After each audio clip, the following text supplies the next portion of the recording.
Welcome back to my channel, guys, the Objective Arsenal podcast. Quick reaction to the Arsenal Liverpool game yesterday. I'm actually in London, but wasn't able to go to Emirates yesterday, at least to talk to fans. We'll target another time. It was just horrible weather yesterday. But anyways, back to the game. I thought it was disappointing. It was a very disappointing performance.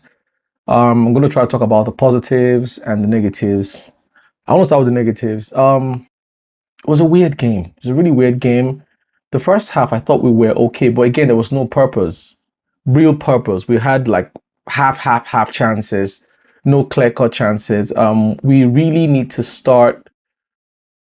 We really need to start looking into why we are not able to play Gyökeres into games. It's becoming a concern for me. Not necessarily Gyökeres, because for me, Gyökeres has the resume, he has the history of being a striker and a good striker at it as well. But there's something about the way we play that just doesn't make him useful. And to me, it's not his runs either. Like, there's no passes to the guy. Like, what's he supposed to do? He's not a Thierry Henry. He's not a Nelka who will come to the midfield and dribble. No, that's his type. He's a classic number 9. So he needs service into the box. There was none of that. I think in general, everyone was just lethargic. It was a weird performance. It was really weird. I can't think of any moment where I can say Arsenal was phenomenal, like with purpose. Forget about the possession, which we had in the first half, but we didn't have good chances to score. So which is why if we could have scored, it was going to be in the first half. But it didn't happen because again, we didn't have any clear-cut chances to do anything meaningful. Um, Negative again is I really think that we need to start talking about some players' performance, especially when they get a chance. So for me, is if you're a professional footballer and you find you're not a starter for Arsenal, if you do get your chance, take it. I wasn't quite impressed with Miles Lewis Kelly yesterday when he came on. I feel like he left us really vulnerable. He was easily gotten past by the Liverpool right winger very easily, so many times. It just goes to show you how much we miss Calafiori, because I feel like this frailties we're having in our left hand side is because Calafiori has been out injured. I'm hoping he comes back quick as well, because we've missed him. There's just that steadiness and that assurance he gives you, because at core he's a defender. I thought Hincapié did okay. He didn't offer much going forward, but at least he did the basics of keeping the Liverpool right back. His name eludes me now. Quiet. Um, Saka was underwhelming. Saka was grossly underwhelming, and I've been saying this for some time now. I feel like Saka has become complacent. Like, what's the word? It's not complacent. He's become, yeah, complacent basically. He's become very casual about his play. There's no real force and purpose to his game. He's been very wasteful the last few games. I called it out as well. And I think yesterday was just another evidence of how casual his game has become. Saka, I knew, always almost hit on targets, always create chances. He's become very wasteful. Don't know why. For me, it won't surprise me if I was Arteta. I'd probably give Noni Madueke a start ahead of Saka. Just psychologically to mess with his head a little bit, to let him know that, hey, listen, man, you're not performing at your highest level. Because Noni Madueke seemed to be a bit more direct, about his game. So I know fans are going to be divided on this, but I think it's time to give Saka a rest, just a little bit for him to ponder. Because I've not been impressed. If you watch my last few videos, I said it again. The Saka has been very underwhelming, complacent, and very casual. There's no drive into his game, in my opinion. So that's my opinion. In our midfield, apart from Zubimendi, I think Declan Rice and Declan Rice and Odegaard were again below par. It's just a weird game. It's a really weird game. I'm not sure why. I'm sure Arteta knows better. They would dissect the game and analyze and understand what happened. We just didn't play our game. Liverpool, I thought, owned the midfield yesterday. They were a better midfield setup than we were. I know they were not shot on target. not like it mattered because I feel like they had more purpose to their game than we did. Yes, it didn't actualize into shots on target, but if they had more time, they would have scored.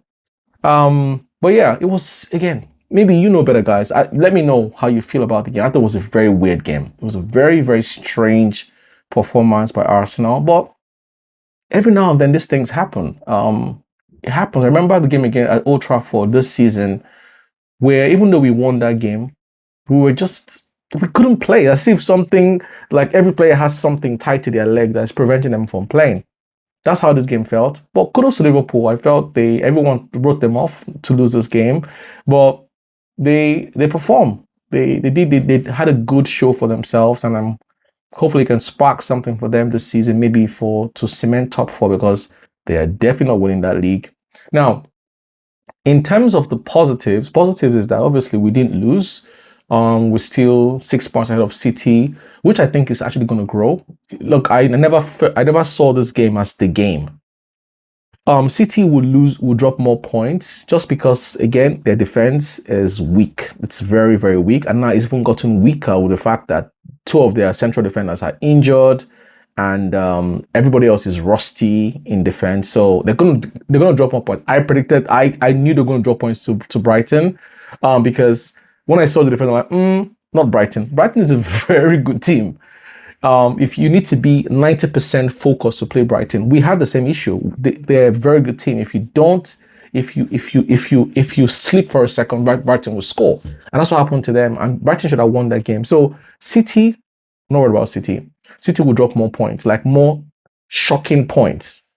Not even losses. Now they've drawn three straight draws. Pretty much is equivalent to 2 losses. So if you add that to the 4, they already have that 6 losses, right?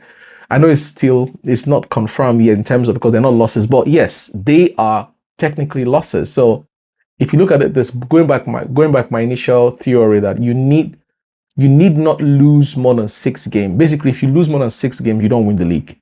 City now, based on my calculation, 4 actual losses, 3 straight draws, equivalent to 6 losses. So they're literally at the line. Any more, 2 more draws, okay, or 1 loss, I can tell you for a fact, City's out. If that happens, they're very close. They're very, very close. So Arsenal, kudos to Arsenal. For that reason, we, again, only 2 losses. And how many draws now? City, Sunderland, and now Liverpool. I think that's it. So 3 draws, not bad. Yeah, I think it's a game to forget. Move on real quick. Let's focus on the next game. I think it's the FA Cup game against Portsmouth, and then we host Chelsea and then Manchester United. Hopefully we get more players back. We really do need Calafiori back. I feel like we're lacking something on the left-hand side. Trossard, again, I feel it was that yellow card kind of threw him off. He wasn't quite the same after that yellow card. Martinelli was poor. Martinelli was poor. Listen, people are going to come at me for this. I'm not a Martinelli fan. I'm just not. For me, if you're a winger, for me, a winger means Doku. A winger means Leao. A winger means Yildiz of Juventus. One day, I know I sound like a broken record here. One day, we're going to look back at Arsenal when we do sign a proper winger, left-hand side winger, by the way.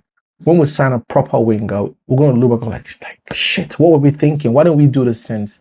Guys, we're missing out on not having proper wingers. We need a proper, deadly, Desiree Doué type of winger, Bacola type of winger, Diaz type of wingers who just get at you, dribble past their players, eat up the space, whoop the crossing, or shoot. We don't have that in any what we have currently, and it's underwhelming because we somehow managed to get past. But I'm telling you, when we add that, so that's why for me, I'm going to say it, I'm going to continue to say it. I'm not a Martinelli. I don't think there's anything else Martinelli has to offer Arsenal. This is it. He has plateaued. And where he is right now is below average, in my opinion, for what I consider a winger. Yes, people talk about his tracking back. Dude, you are a winger. Go fucking dribble and score goals and create chances. That's what I know wingers for. So for me, If we can sign you this transfer market, that would be great. If not, end of the season, let's solve the problem once and for all. I like Trossard. Keep Trossard. I think he's great. But we need a power, fast Doku type of winger once and for all to solve this problem. So, yeah, it was a good game. It was not a, sorry, my bad. It wasn't a good game. It was a game to forget. But the good thing was we didn't lose. So we still have very, very good chance. I still stand by what I said. Arsenal will win this league and possibly one more trophy to go to it. So I'm saying minimum of 2 trophies this season, but for this Premier League, we're definitely win this Premier League here. So guys, that's it for me. Thank you. Leave me comments, likes, let me know your thoughts about the game. We want to hear from you. Cheers.